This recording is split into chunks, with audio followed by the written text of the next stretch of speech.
cara telespectadora, caro telespectador, prosseguindo a série de entrevistas com as autoras, os autores da revista da APREV, né, que escreveram na revista da APREV, são 26 profissionais, pessoas que têm experiência profissional, mas que também têm a habilidade e a capacidade de produzir conhecimento e de compartilhar o conhecimento.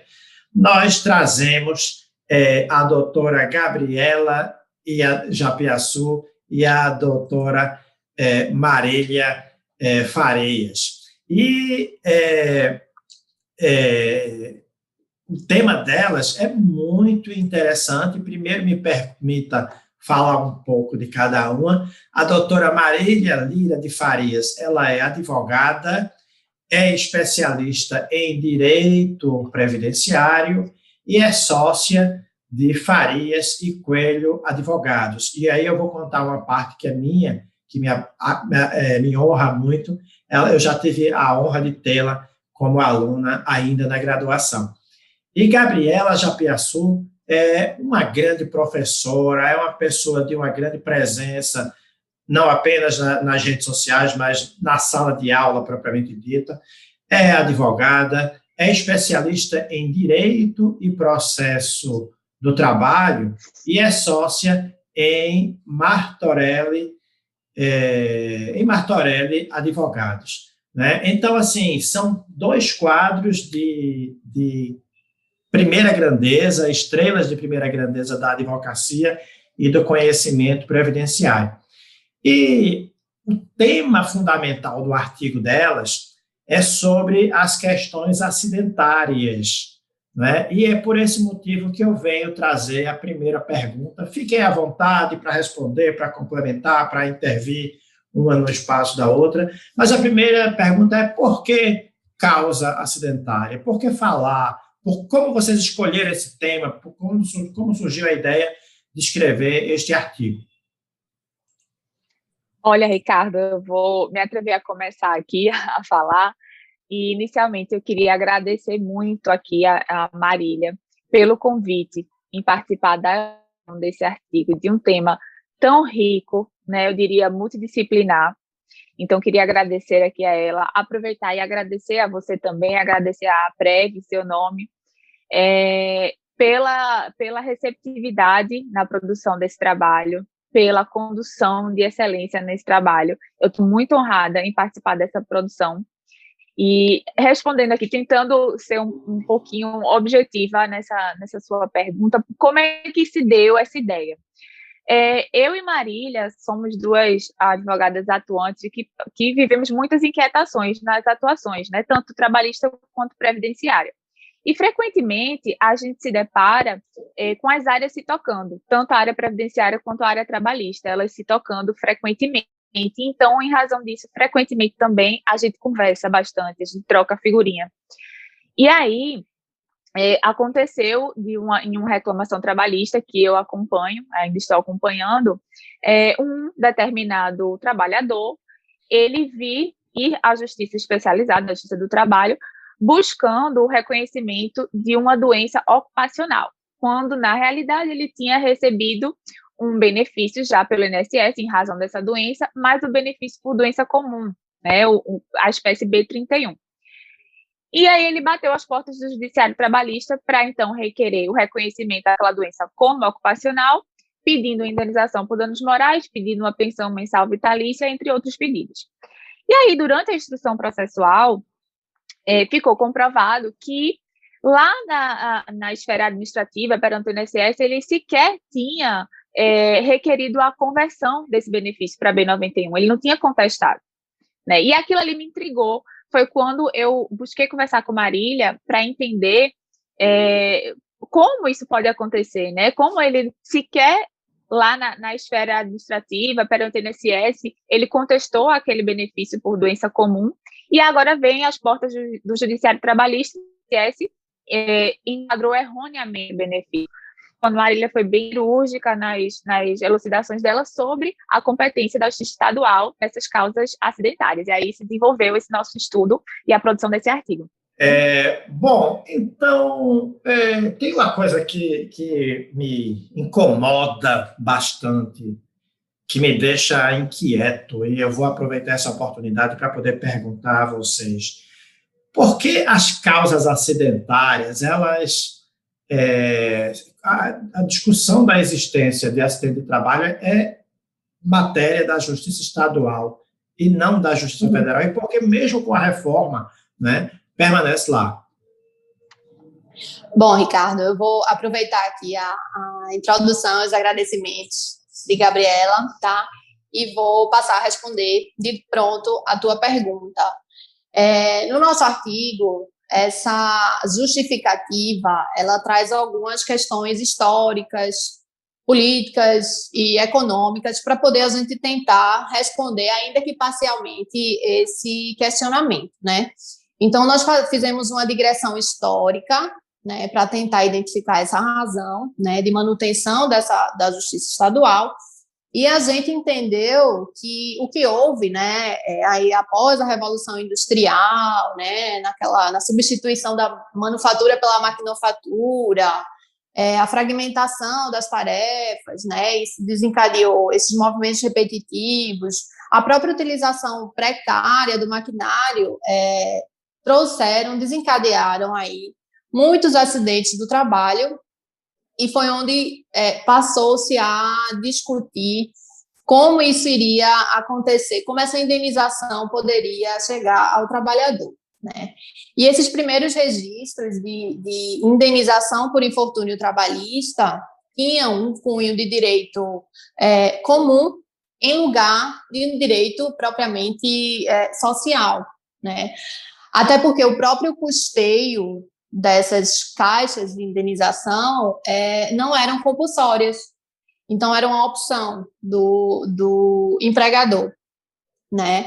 E aí, somente em 1967, né, é que a lei 5.316 previu que essa competência poderia passar a ser da Justiça Federal, porque o próprio monopólio, a própria gestão desses benefícios já era da Previdência Social, né? Mas por haver uma previsão constitucional de manutenção dessa competência na Justiça Ordinária, foi declarada a inconstitucionalidade, né, desse preceito, e a competência permaneceu na Justiça Comum Estadual, né? E aí, no final desses marcos justificadores dessa competência ainda ser mantida na Justiça Estadual, é importante, a gente traz um detalhe importante, que a própria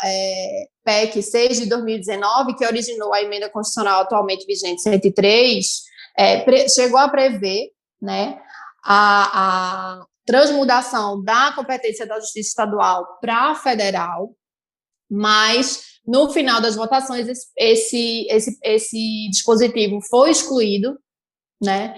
E o que a gente tenta, talvez, justificar, né, esse desinteresse político e econômico também, é que há uma tendência fortíssima já, desde a emenda 20, de trazer a gestão, a operacionalização desses benefícios não programáveis,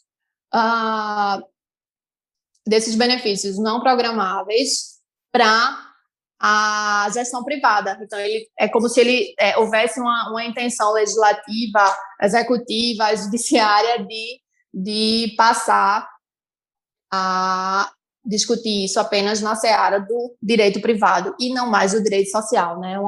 Aí, o que a gente entende, uma regressão dos direitos sociais dos trabalhadores. Então, por essa razão, talvez muito mais logística, se a gente agora trouxesse essa competência para a Justiça Federal, mais para frente, né, em razão da competência da própria personalidade jurídica das seguradoras privadas, essa competência retornaria à Justiça Comum.